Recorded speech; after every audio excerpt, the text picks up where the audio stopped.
House बिल्लाह मिन शैतान रजीम बिस्मिल्लाहिर्रहमानिर्रहीम। दोस्तों अज दी गल बड़ी ही सादी जी ते आम जी है, लेकिन सो इंशाल्लाह मज़ा सी।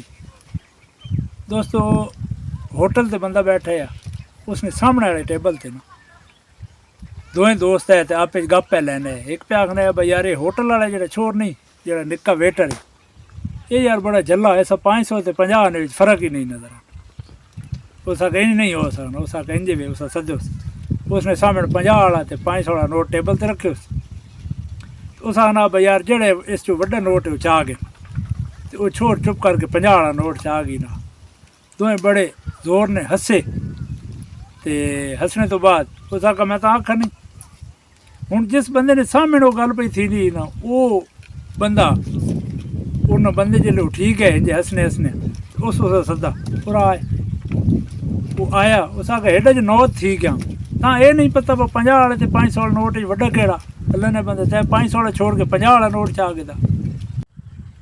उस आखे जी मैं पता 50 ते 500 वाला नोट केड़ा, 50 वाला केड़ा, 500 वाला केड़ा, निक्का केड़ा वड्डा केड़ा। लेकिन हर रोज़ बंदा कहीं संगियां नाल गिना ना, तो संगी आके ते ये आपे इंजे मजाक करे ने ते एंजॉय करे ने।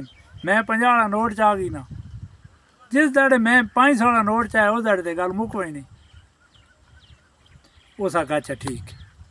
दोस्तों इस छोटी जी गल तो गल ये समझ आई है भाई जिस तरह छोरे 50 वाला नोट चाया ना ते कमला बना ते यमला बना, तुस जिंदगी मुआशरे रहने वास्ते भी तुसा यमला बन के रहना पौसी। जिस दाड़े तुसा सच्चे सच आखा ते कूड़े कूड़ आखा, उस दाड़े थोड़े रिश्ते कायम नहीं रहने।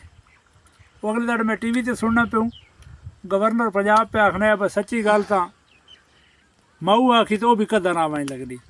गल ये जी ब रिश्ते अगर निभावने तो यमला ते कमला बन के निभावना तां रिश्ते कायम रहने। अगर तुस सच्चे बनो तो थोड़े रिश्ते कायम नहीं रहने। अज दी गल इत्थे ख़त्म करसां दोस्तों। जिंदगी रही कल बात कई नवे टॉपिक ने नाल तुहाडी खिदमत हाजिर होसां। उस वक्त तक इजाज़त, अल्लाह हाफिज़, पाकिस्तान जिंदाबाद।